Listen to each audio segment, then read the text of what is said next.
coverage.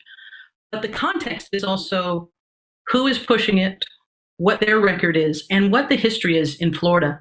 You can go back to the 50s, to the Johns Committee, where the legislature was actively put together a task force whose whole job was to root out civil rights workers and any homosexuals in the university system. They destroyed lives. Literally, people committed suicide behind the relentless attack. And then you have Anita Bryant, and many of us are of an age to remember Anita Bryant's Save Our Children campaign, which was premised on the same ideas that undergird this bill. And because of her campaign, that equated being gay with being a child predator, she was able to pass a ban on gay people being able to adopt, a marriage ban, and then she took that nationwide.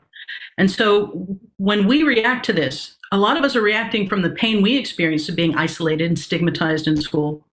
But we're also reacting from the reality that when they can erase you, when they can criminalize your existence, when they can demonize who you are, the next step is to criminalize you and take your kids. And we're already seeing that in Texas. So the slippery slope between these ugly messages, emanating from legislative leaders in our state, and then amplified by our governor, whose spokesperson immediately began calling everyone who opposed this bill groomers, AKA pedophiles. I'm here as a mother of two queer children, actually, one transgender child and one pansexual child, and also as a leader. And that was the thing that really got me, because I have heard so much from so many of my colleagues over the course of the last couple of weeks, in open forums and through emails and phone conversations. And I feel a responsibility to speak, not just for myself, but for them, to all of us. We had an open forum last week at 20th where, again, the home of really incredible, groundbreaking LGBTQIA stories over the years, where one of our execs stood up and said, we only have a handful of queer leads in our content. And I went, what? That can't be true. And I realized, it actually is true. We have many, many, many LGBTQIA characters in our stories, and yet we don't have enough leads and narratives in which gay characters just get to be characters, and not have to be about gay stories. And so that's been very eye-opening for me. And I can tell you, it's something that I feel perhaps had this moment not happened, I, as a leader, and me as my colleagues, would not have focused on. And going forward, I certainly will be more so. I know that we will be, and I hope this is a moment where, the 50% of the tears, sorry, are coming. We just don't allow each other to go backwards in space. Yeah, I've had the privilege of working with the Moon Girl team for the last 2 years, and they've been really open to exploring queer stories. And I'm on the production side. Part of the work that I feel like I can put in is making sure that we take place in modern day New York. So making sure that that's like an accurate reflection of New York. So I put together like a tracker of our background characters to make sure that we have like the full breadth of expression. And we got into a very similar conversation, Carrie, of like, all of our like gender nonconforming characters are in the background. And so it's not just a numbers game of how many LGBTQ plus characters you have. We got the further, the more centered a story is on a character, the more nuanced you get into their story. And especially with like trans characters, you can't see if someone is trans. There's not one way to look trans. And so kind of the only way to have these like canonical trans characters, canonical asexual characters, canonical bisexual characters is to give them stories where they can like be their whole selves. Also, just want to say one thing in relation to some of the one of the things I saw yesterday. we signed the Parents' Rights in Education bill. It's interesting when a Disney-owned ABC would put that out on tweet. They'd say, Governor DeSantis signs bill to prohibit instruction in sexual identity and gender identity in some grades. Some grades. Why would they say some grades instead of K through 3? It's just amazing if you're trying to inform so you saw a lot of this, but then for Disney to come out and put a statement and say that the bill should have never passed and that they are going to actively work to repeal it, I think one was fundamentally dishonest, but two, I think that crossed the line. This state is governed by the interests of the people of the state of Florida. It is not based on the demands of California corporate executives. They do not run this state. They do not control this state. I also thought it was interesting. I talked to the Speaker of the House yesterday afternoon, and he said Disney never called him while they were putting this through the House. They didn't seem to have a problem with it when it was going through. If this was such an affront, why weren't they speaking up at the outset? And yet they won't. And then for them to say they're going to actively work to repeal substantive protections for parents as a company that is supposedly marketing its services to parents with young children, I think they crossed the line. And, people ask me, kind of about, their posture on the bill. I said, you know what?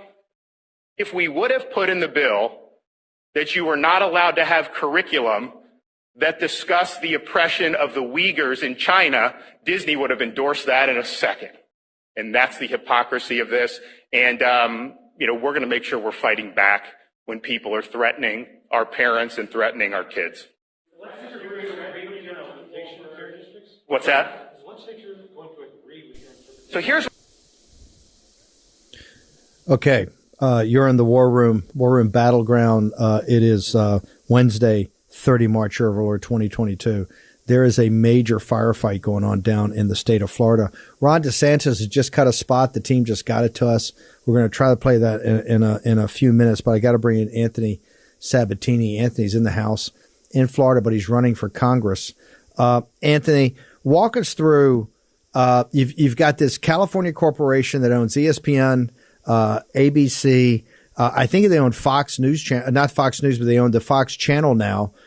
This massive corporate conglomerate that has a bunch of Hollywood executives, and they've somehow they got leaked out these internal conversations they're having.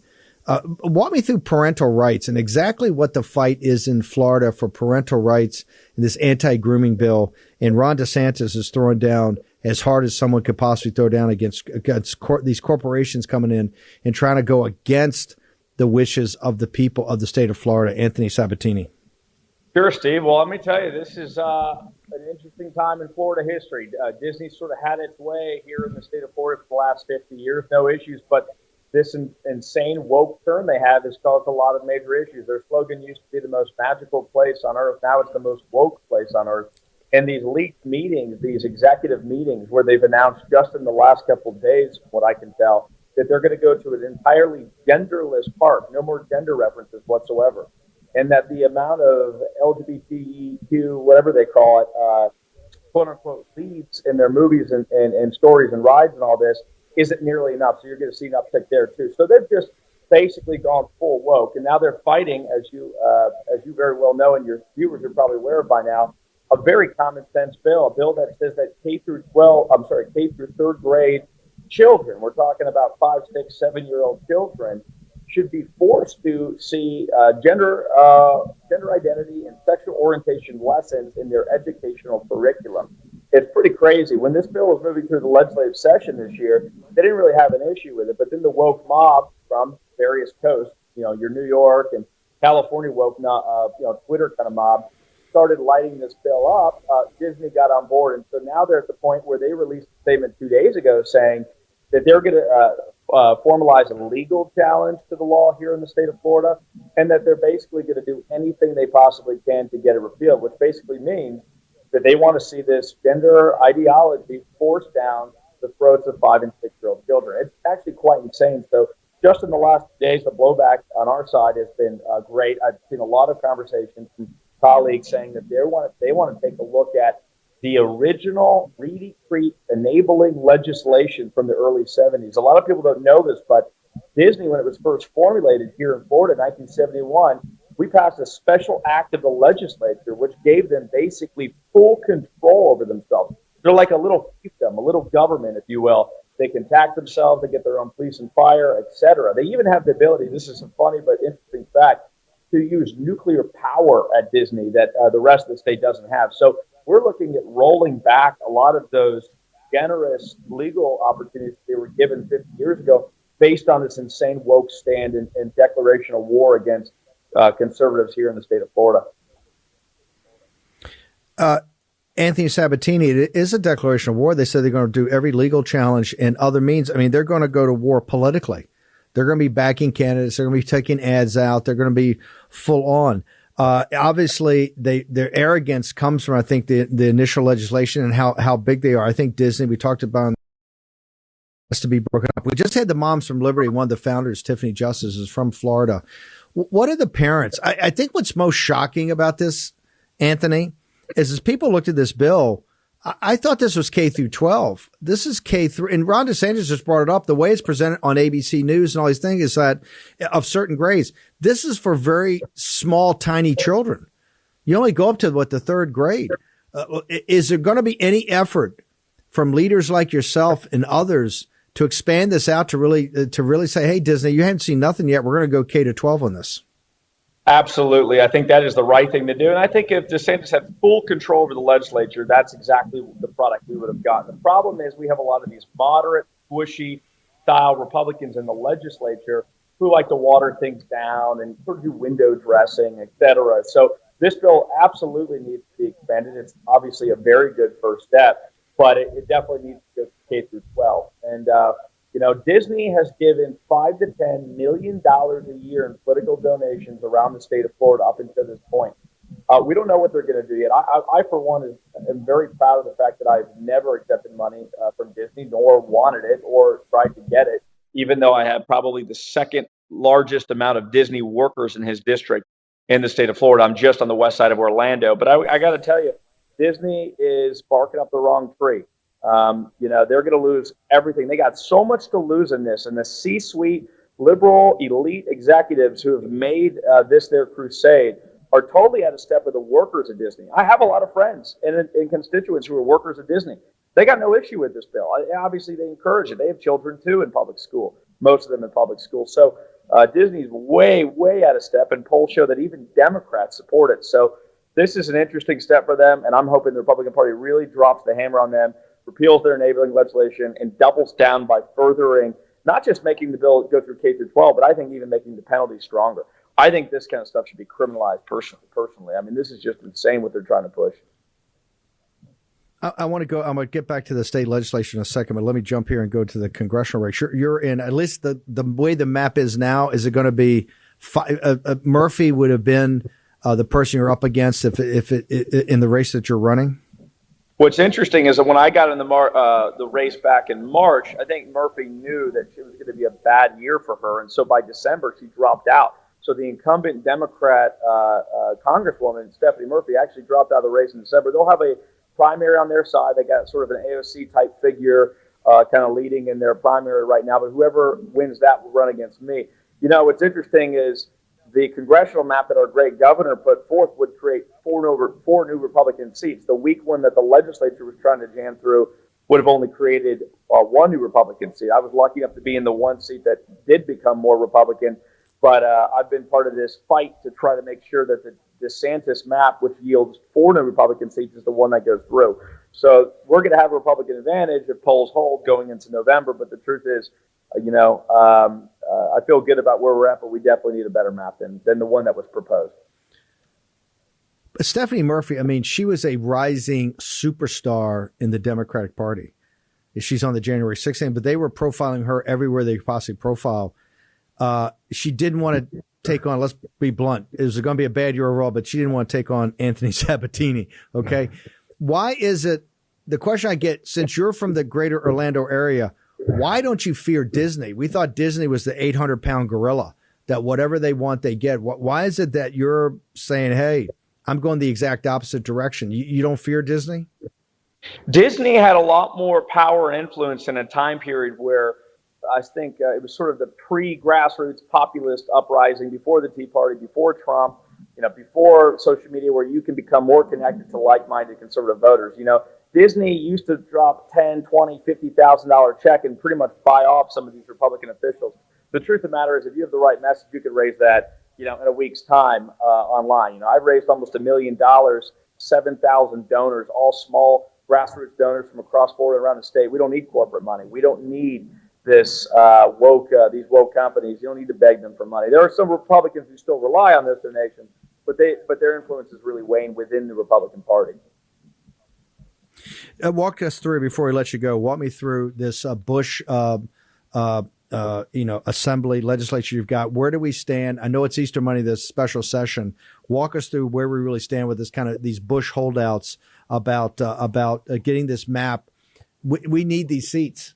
All the indices today, Chuck Todd's up there saying, hey, it could be 63 or more seats. But the predicate for that, we need Missouri and we need Florida. So where do we stand with that, Anthony? Well, it's all going to come down to this special session. Thank goodness we broke the news on your show 9 days ago that the governor was going to be calling a special session. He went ahead and did it yesterday, vetoed the terrible map the legislature put forth. And now the fight's going to be what kind of map is going to be drafted. I think that they just need to make this very simple and take up Governor DeSantis' well-crafted, legally compliant map that he produced about, I'd say, 2 months ago. Which is excellent, would yield 4 new Republican seats in a legal way and get rid of all types of legal issues that existed prior to. And that would make it simple. The legislative leaders in the committees of the House and the Senate, led by the Speaker of the House and the Senate President, have offered some words about what's going to be happening the day after Easter, the week after Easter, April 19th through the 22nd. And what they basically indicated is that they are going to craft their own map. Now, is that map going to be identical or very similar, substantially similar to the governor's map? We don't know. And I'm hoping that, the War Room Nation and the grassroots conservatives across the country are lighting up the phones and emails of every Republican saying, you got 2 options. You could either stand with Governor DeSantis and pass a strong map, or we're coming after you in the primaries. And so that's what needs to happen next. So that way we end up with a good map as a result of this process. And we'll find out what's going to happen in the next 2 weeks. Memphis, do we have the ad? Can we play this? Let's play the DeSantis spot. I'm going to get Anthony Sabatini to comment. Let's go ahead and let it rip. As many of you know, I think the last couple years have really revealed to parents that they are being ignored increasingly across our country when it comes to their kids' education. School officials asked my 13-year-old child her permission as to whether or not my parental rights would be honored.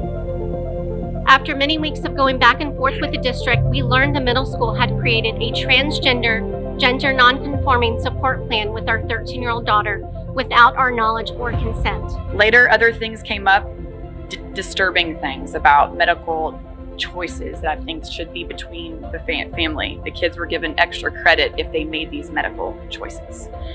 2nd grade, mind you. There's not a single study in the entire world that says when parents are actively involved in their child's education that outcomes don't increase. It does not exist. It is an absolute truth. When parents are excluded from critical decisions affecting their child's health and well-being at school, it sends the message to children that their parents' input and authority are no longer important.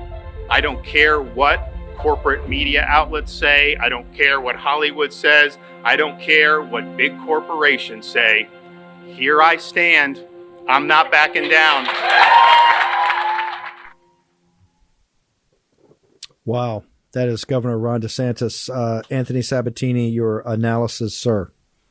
He is exactly right, and I'm just very lucky. We're all very lucky. 22 million Floridians are lucky to be serving with and supporting Governor DeSantis here in the free state of Florida. So this is the way forward. We really need to focus on embracing these cultural issues that really are a strike at the foundation of our nation.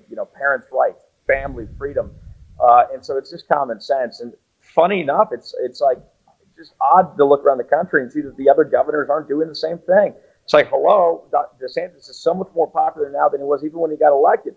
Follow his lead, and not only will you have better results and save the country, but it's popular at the polls too. So this is the way forward, and I'm just very grateful and happy that he's outlined it for many.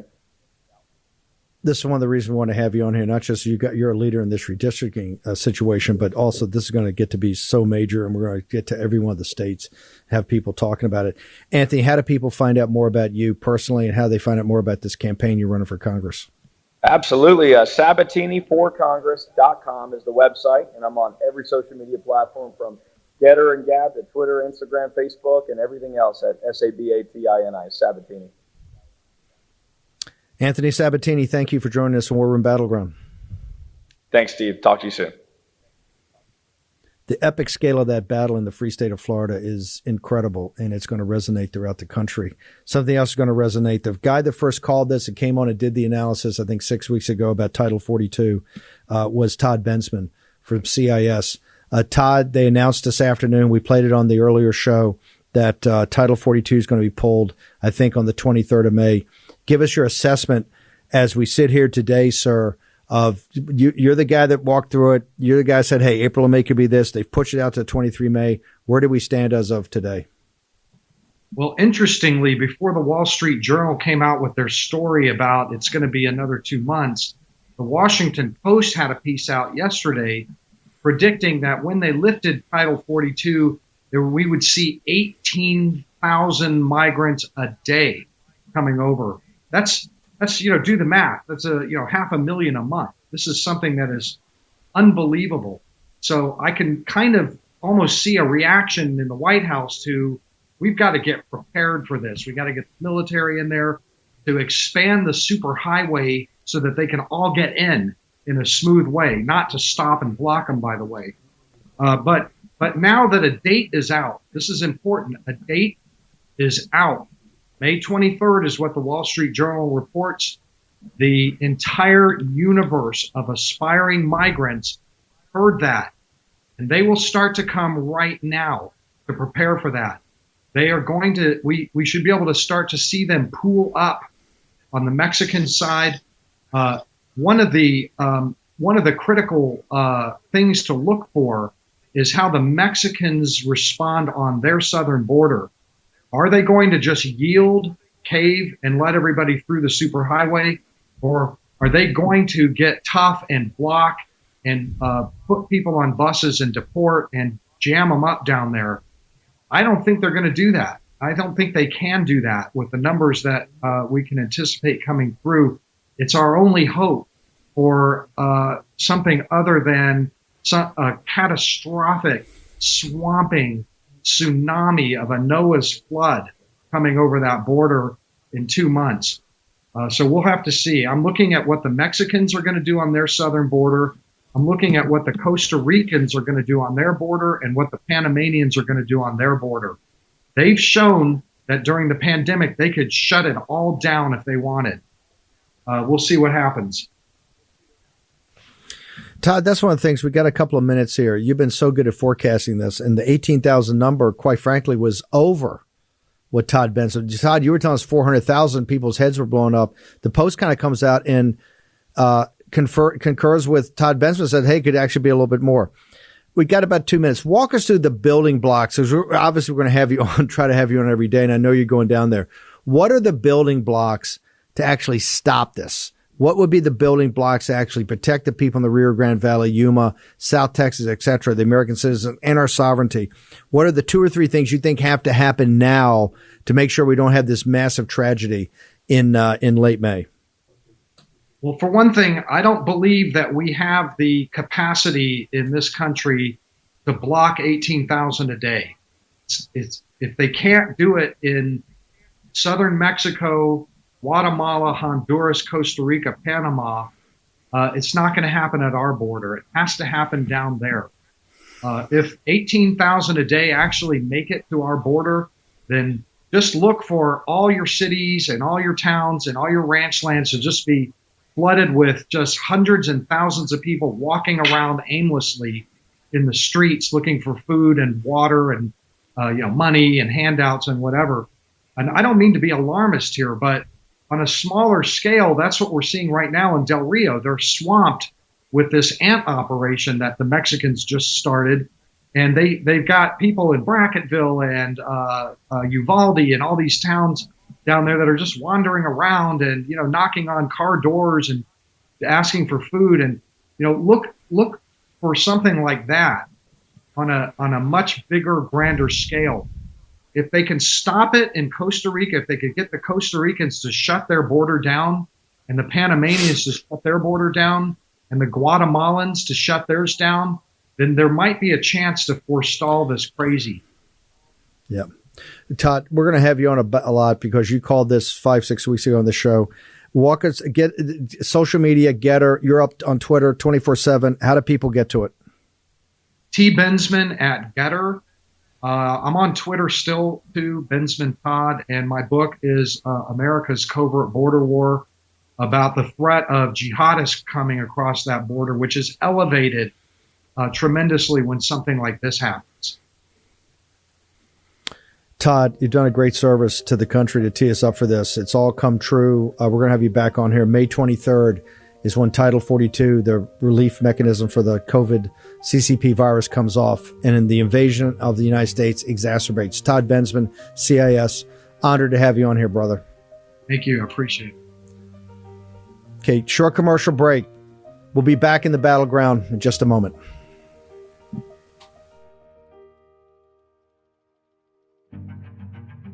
War Room Battleground with Stephen K. Bannon. Okay, welcome back. We got a lot of work to do in this second half of the show, so let's get on with it. I want to go to Cynthia Hughes first. Cynthia is the one of the organizers helping the political prisoners that are in D.C. and other places from January 6th. Cynthia, I know you got limited time tonight. I appreciate you wedging us in. Two things. On Tucker Carlson tonight, there's going to be a big announcement. Can you walk us through what's going to happen on Tucker tonight? The Perna family is going to be on Tucker tonight at 8 p.m. A little announcement. Okay, perfect. So Tucker Carlson night, 8 p.m. They're going to be on. They're going to have an announcement. I want everybody to watch that. We'll get Cynthia back on. We'll talk about that tomorrow. Cynthia, the other reason I want to have you on, we have Holy Week coming up, Easter. Can we get the address, or where do people go on your site? I've been kind of swamped by people saying, hey, we want to send notes to the prisoners. We want to send cards to the prisoners. We want the prisoners to understand they're not forgotten about. We have their back. And so is there somewhere on your site when they go that people can actually get the information and actually know where to send letters and cards to? Yeah. So on our website, patriotfreedomproject.com, you can go to connect the one secret. It'll tell you where to go. But also,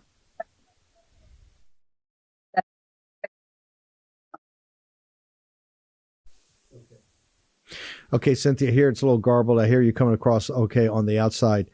Cynthia, one more time, just give that a website of where people go to get the addresses. I want to make sure everybody that wants to sends a note, sends a card during Holy Week to these political prisoners. Can you give it one more time? Yes, patriotfreedomproject.com. Okay, perfect. Cynthia Hughes, thank you very much. We'll have you back on after the big announcement on Tucker tonight. I think it's going to be very emotional. Thank you very much for taking time away to come to this. Come on, thank you, Steve. Battleground. Yes. Okay, Memphis, can we go ahead and play Senator Alex Antic's got something very impressive on World Economic Forum. Let's play the tape, and then we'll go to Senator Antic in Australia. Founded in 1971 by Klaus Schwab, the World Economic Forum is steeped in authoritarianism and Marxist ideology. It's an ideology which is creeping into governments across the world. To quote Schwab himself when speaking about the Canadian Parliament, "We penetrate the cabinets. I know that half this cabinet, even more than half, are actually young global leaders of the World Economic Forum. It's true in Argentina, it's true in France, now with the president who is a young global leader," end quote. The World Economic Forum promotes globalist issues such as climate change, so-called systemic racism and sexism, and creating an online digital identity. However, closer inspection reveals the World Economic Forum is an anti-capitalist, anti-free market organisation that seeks to subvert Western values and political processes. And they are very organised and very well funded. Their message is designed to appear harmless when in fact the ideology that underpins it is revolutionary and destructive. They train aspirational leaders in their ideology and help them make connections in spheres including politics, business and the arts. The World Economic Forum has consistently advocated for the harshest and most extreme COVID measures possible, including lockdowns, mandatory vaccinations, vaccine passports, and mask mandates, despite these policies assaulting many of our basic liberties. At the centre of the World Economic Forum's ideology is stakeholder capitalism. Essentially, this is a theory that traditional free market capitalism ignores the dangers posed by climate change, and so the government must enforce restrictive policies to save the environment, even if that means less wealth. Why then are the forum's criticisms of capitalism always directed at Western nations rather than the great polluters such as China and India? The forum believes that your freedoms should be minimised to prevent the imminent climate catastrophe, the one that's coming for 10 years in the last 50 years, by the way. The central theme of the World Economic Forum's material is what they call the Great Reset, which is Klaus Schwab's term for the opportunity the pandemic has presented to reimagine and reinvent the economic policies of the West. The term comes from Schwab directly himself with his 2020 book entitled The Great Reset. In a now deleted video titled 8 Predictions for the World in 2030, the World Economic Forum claimed that you'll own nothing and you'll be happy, a slogan that hits the same dystopian note as work makes you free and ignorance is strength. You don't have to be a political philosopher to figure out that if you own nothing, the state owns everything. There's a word for this. It's called communism. The World Economic Forum and its affiliates shamelessly promote the abolition of private property, a central facet of Karl Marx's demented utopian ideology, which led to the deaths of tens of millions of people worldwide in the 20th century. To quote Margaret Thatcher, quote, "Communism never sleeps, never changes its objectives, and nor should we." No matter how sophisticated the World Economic Forum tries to make the abolition of private property around the world sound, the fantasies of Karl Marx always lead to the crushing of individuals' liberties and lives and the expansion of the state's tyranny and power. It is imperative that we pay close attention to the World Economic Forum and do all that we can to preserve liberty and reduce government intrusion in our lives. And if we fail to do so, the anti-democratic forces in the West will continue to march on, and we may wake up to an Australia that we no longer recognise. Australians deserve to know the extent to which the World Economic Forum's influence and infiltration of our country and how far it has gone, and we're going to find out. Okay, that is Senator Alex Antic from Australia. We now are joined by Senator Antic. Senator Antic, this fourth hour we've added on the War Room really focuses on our midterm elections, these November elections, and we get down to the hardcore nitty-gritty of polling and what's moving it. Why is it, and your guy obviously has a huge fan base on the War Room, on our pandemic show globally. Why is it, as a practical politician, is it important for you to lay out the case, make the case about the Party of Davos and its infiltration and influence in Australia? Because we see the same thing here in the United States all the time, but we don't have really politicians that have been able to articulate that. Why is it important for people in Australia to understand the depth and breadth and scale of the Party of Davos, the World Economic Forum, and how it impacts their daily lives in Australia? Well, look, Steve, I think it's critical, and it's critical because I think this is often wrapped up in fairly warm and fuzzy language. You know, we've seen this time and time again. The way the new left, the neo-Marxists, market their ideology these days in the 21st century is not with the hammer and sickle anymore, but it's more with the hand of goodwill, if you like, and it's always a wolf in sheep's clothing from what we've seen in recent times. The issue of climate change, of course, is one of the greatest Trojan horses of the modern era. And when we see the World Economic Forum using that as a particular, attack point in order to push what is basically Marxist ideology. So it's an insidious type of intrusion, and people need to be aware of it. And certainly parliamentarians need to be aware of it, lawmakers need to be aware of it, and the general public needs to be made aware of it, because as it stands right now, I think there's a feeling out there that what we see with organisations like this, and by the way, it's not just aligned only to this one particular one. I'm talking about NGOs more broadly as well, that they're here to do good, but what's the message they're carrying? And I think it was actually one of my childhood political heroes, Margaret Thatcher, who said it so well: that communism never sleeps. It never changes its stripes, and it never changes course, and nor should we, or words to that effect. So that really sums it up. You know, just because communism went to sleep for a short period in the 90s doesn't mean that it doesn't exist anymore. It's out there. It's just put on new stripes. Joe Biden made a big show today to get another booster shot. One of the biggest issues we're having, we just had the Moms for Liberty on here in the previous hour, is mask mandates, vaccine mandates, all of us. The World Economic Forum has been involved in a lot of these things, a lot of situations with the World Health Organization and Tony Fauci. We're going to have one of the leaders in the children's health defense, so follow you. Give us an update. The first time we met you, I think you were in quarantine in a hotel. Give our audience an update, because the love for America it has for Australia is unbounded. You guys have been a great ally. There's so many, friendships, colleagues. People are shocked and stunned what happened to Australia. Can you give us an update on where you stand today with all these lockdowns, mandates, all of it? Yeah, look, well, Steve, I think we're sort of following a little bit the experience of other nations in the world, but we're a bit slow off the mark. We're dragging our heels a little bit on some of them. My home state yesterday, some more of the mandates were dropped. So they are getting dropped, the public health ones. But they're not in the private sector, and the mask mandates are still hanging around. So we're in this almost uneasy transition period where the last 6 months we went through this strange, almost dystopian period where the things that we took for granted, I suppose, the freedoms we took for granted were slowly being whittled away in front of us. And I think for a lot of people, that experience opened their eyes to where this is coming from. What's the bigger agenda here? What are we actually getting softened up for? Are people aware of it? And so in Australian terms, it feels almost a little bit like a calm before the storm. Australians have been particularly compliant with some of the social credit style approaches. So we've been QR coding, checking into every place we go to. We've been wearing masks. We've been getting tracked. And I spoke on your show about some of the tracking apps that have been used by the public health bureaucrats in this country in order just to track people, which sound incredibly like the sorts of things you see in communist China.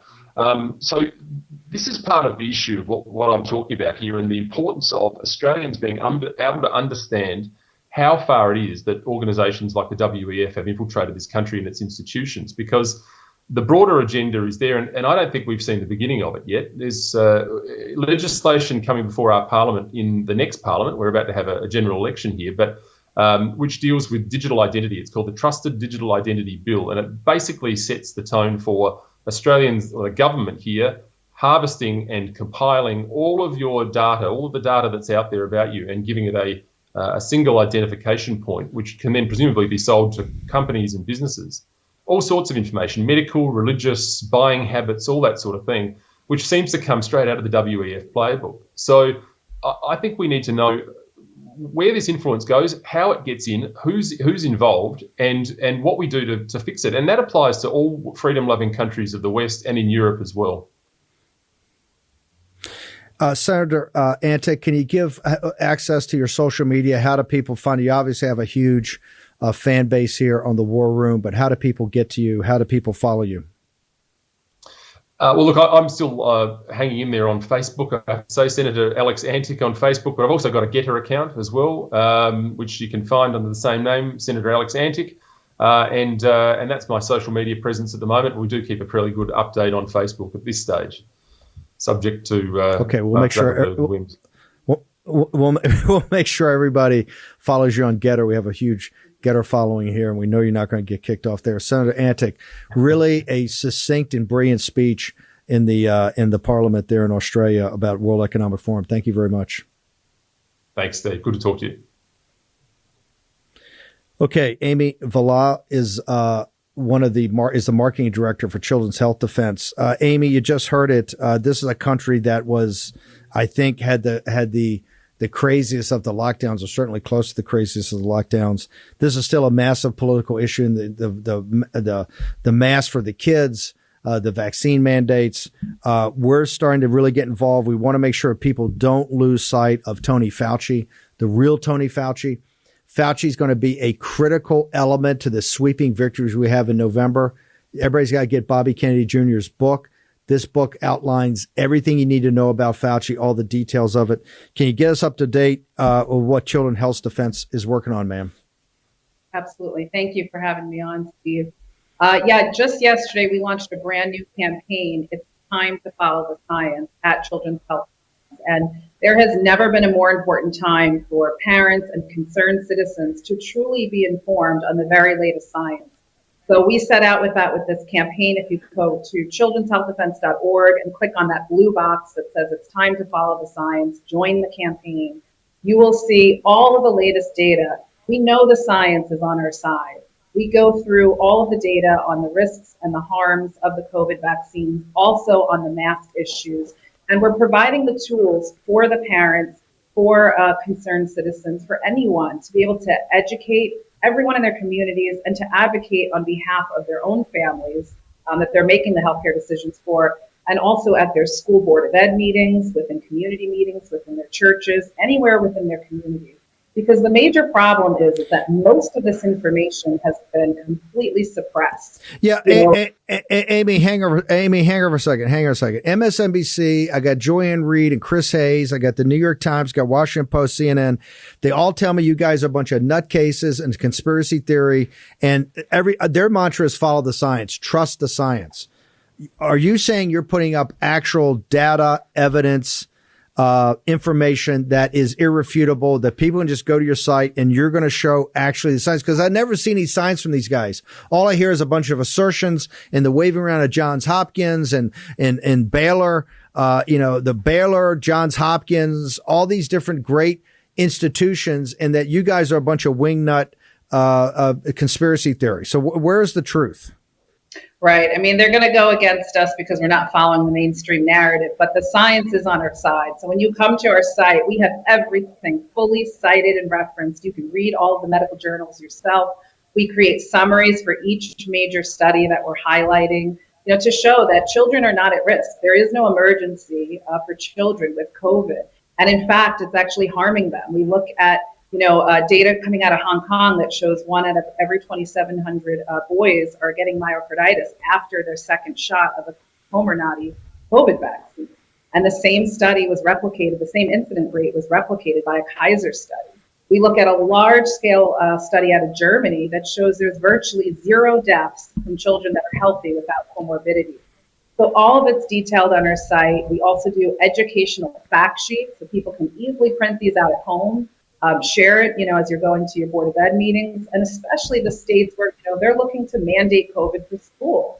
So there are a lot of states under fire. They need to be meeting with their legislators and educating anyone who influences and shapes public health policy and is going to be making these decisions. And, I think the mainstream media likes to parrot these phrases. They like to say they're following the science, but they're not.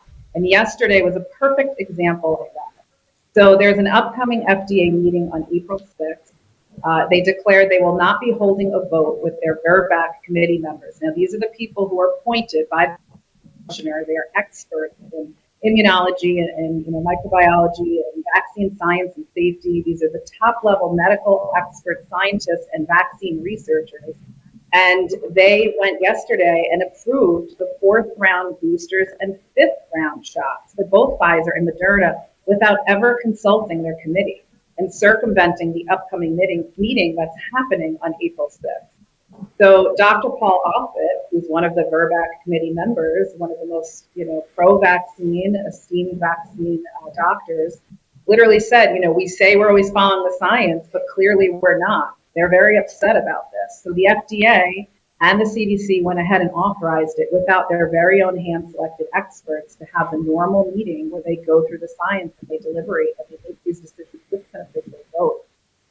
So that's incredibly concerning, and it just shows how the pharmaceutical companies are directly in bed with these agencies. I mean, they're captured agencies, and it's been clear to many of us for a long time. I think more people are now waking up to that and realizing it.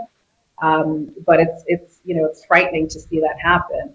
The next target they're going after are the babies and the children. They're looking to authorize this for babies as young as 6 months old up to 5-year-olds.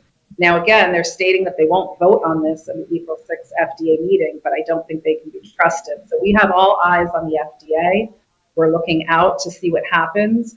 But our goal with this campaign is to inform the public. It's the parents that will ultimately have to make this decision for their families, and we want everyone to have this information. Aimee, one more time, what's the website they go to today? So go to childrenshealthdefense.org. Again, click on It's Time to Follow the Science on our homepage. All the information's there. We have educational fact sheets, handouts of all the science, social media memes and videos you can share in social. We have our sticker campaign that you can also put out there. And for those who don't already follow us, sign up for the Defender. Upper right corner of the homepage, just click sign up. We will help to educate you. We have an abundance of articles and information. And as you mentioned, the real Anthony Fauci, I mean, this is the entire reason that Robert F. Kennedy Jr. wrote this book, is to show the propaganda and the captured agencies and what is happening with our public health system. So for those who haven't bought the book yet, it is an absolute page turner. Over almost 2,000 citations. You know, everything that we write is carefully referenced, fact-checked, and cited by medical experts and legal experts. So you can trust the information coming from childrenhealthdefense.org. Aimee, Villella, thank you so much. Honored to have you on here today. We're going to push all this information out. Thank you, Steve. Okay, I'm going to get my man Greg Dutton. Greg, I'm going to tell you right off the bat, we're going to have you on tomorrow in the morning. I just want to show your lovely visage. Another part of the precinct strategy. We only got about 30 seconds. I'm going to tell your story tomorrow, but I want people to know how to get to you. How do they get to you tonight, social media, and how do they get into a conversation with you, Greg? Well, thank you, Steve. Good to see you. I'm on Getter at Greg Dutton, GregDutton. And of course, I'm a product of the Precinct Strategy, so precinctstrategy.com. The reason I want to have Dutton on, Greg, we're going to get you on tomorrow, is Dutton is a guy that's been putting up with Dan Schultz. I'm just kidding. This is the railhead of this movement where they tried to shut it down was in Maricopa County and Phoenix. Greg, we ran out of time. That's right. We're going to have you back tomorrow. Thank you for you're a patriot and hero for hanging out with us. We'll have you on tomorrow. The reason I want to get folks from Arizona on here, they passed emergency legislation to shut these guys out of the process. They fear Greg Dutton. They fear Dan Schultz because they fear you. We're going to get Greg Dutton on from Maricopa County tomorrow on the Precinct Strategy. We'll be back here at 10 o'clock tomorrow morning. All I can tell you, every show from here on in is going to be explosive. Okay? We got so much information to get to you tomorrow. You're not going to miss it. We'll see you back in the War Room, 10 a.m. Eastern Daylight Time now. Eastern Daylight Time tomorrow. Until tomorrow, see you in the War Room.